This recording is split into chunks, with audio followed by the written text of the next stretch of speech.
দৰ্শক মোৰে আছামিজ খেলপাৰ চেনেলৰ পৰা পোনপ্ৰথমে মই আপোনালোকক স্বাগতম জনাই আজিৰ এই বিষয়টো আগবাঢ়িছোঁ।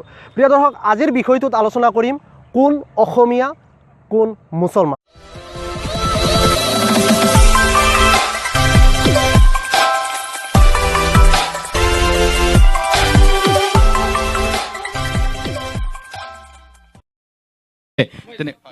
মই 1 মিনিট কথা এটা ক'ব বিচাৰিছোঁ। মই সকলোকে অনুৰোধ কৰিছোঁ আপোনালোকে ডিবেট নকৰিব আৰু ইয়াত ধৰ্ম নিৰপেক্ষ তথা নালাগে, আপোনালোকে গণ্ডগোল নকৰিব। শুনক, আমি ইয়াত কোনো অসমীয়া হিন্দু বঙালী এইবিলাক বচা নাই। যে মই এজন প্ৰতিনিধি হিচাপে কৈছোঁ, এইবাৰ পঞ্চায়ত নিৰ্বাচন হোৱাৰ বেছি দিন হোৱা নাই, কিন্তু কম সময়ৰ ভিতৰত আমাৰ পঞ্চায়তৰ আণ্ডাৰত থকা যিখিনি বৃদ্ধ পেঞ্চন, ইয়াত আপোনালোকে চাওক, অসমীয়াত কৰি মুছলমান সংখ্যক বেছি মানুহে তাৰমানে অসমীয়া মুছলমানে পাইছে। শুনক, মই কৈ আছোঁ কথাটো, শুনক মই কৈ আছোঁ, ইয়াত আমি হেৰি কৰা নাই, মুছলমানে বেছিকৈ পাইছে, আমি ইয়াত ভাবা নাই, সেইটো কৈছোঁ। শুনক, হিন্দু মুছলমানে পাইছে, নাই পাইছোঁ, হিন্দু মুছলমান, শুনক মই কওঁ, আমি ভবা নাই, সেই কথাটো কৈছোঁ, আমি সেইটো দিছোঁ। শুনক মই কৈছোঁ,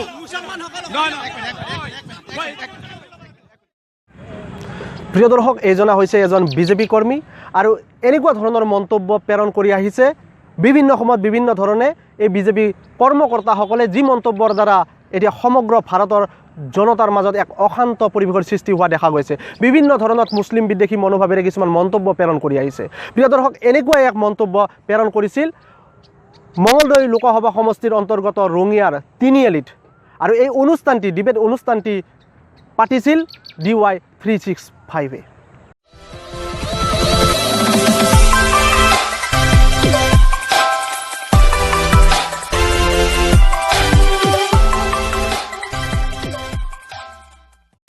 মহামান্য উচ্চতম ন্যায়ালয়ৰ তত্ত্বাৱধানত যি NRC প্ৰক্ৰিয়া চলি আছে, ইতিমধ্যে আপোনালোকে সকলোৱে গম পায়।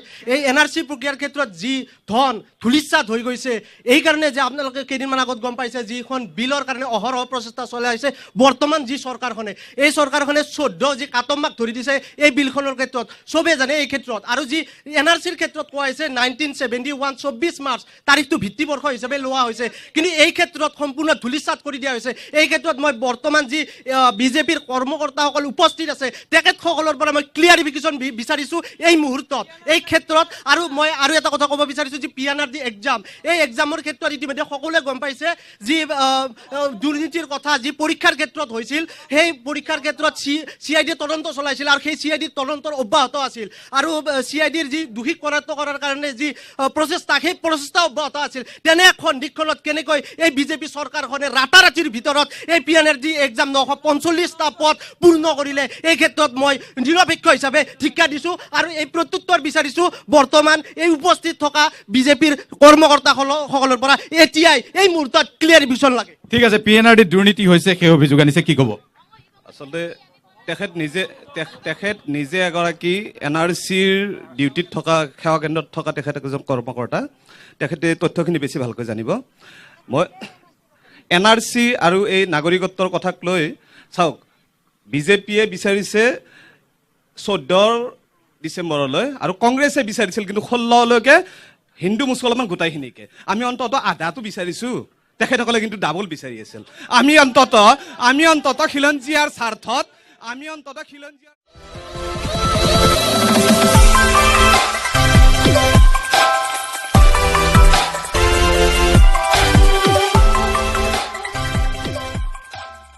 এতিয়া ৰমেন ডেকা ব্যৰ্থ, আমাৰ আৰু এগৰাকী সাংসদ আছে, ভুৱনেশ্বৰ কলিতা ৰাজ্যসভাৰ সাংসদ হৈ আছে, ক'ৰবাত কোনোবাখিনিত তেওঁ ব্যৰ্থ নেকি ৰঙিয়াৰ ক্ষেত্ৰত?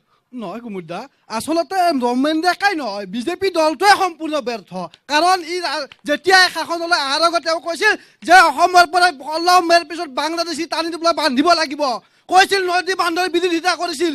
তাৰপিছত তেওঁলোকে কি কৰিলে, অসমত আকৌ বিদেশীয়ে জাপি দিব বিচাৰিলে। মই বিজেপি কৰ্মীসকলক প্ৰশ্ন কৰিছোঁ, নিৰ্বাচনৰ আগত বিজেপি চৰকাৰে বিদেশীক সংস্থাপন দিম বুলি, হিন্দু বাংলাদেশীক সংস্থাপন দিম বুলি প্ৰতিশ্ৰুতি দি শাসনত আহি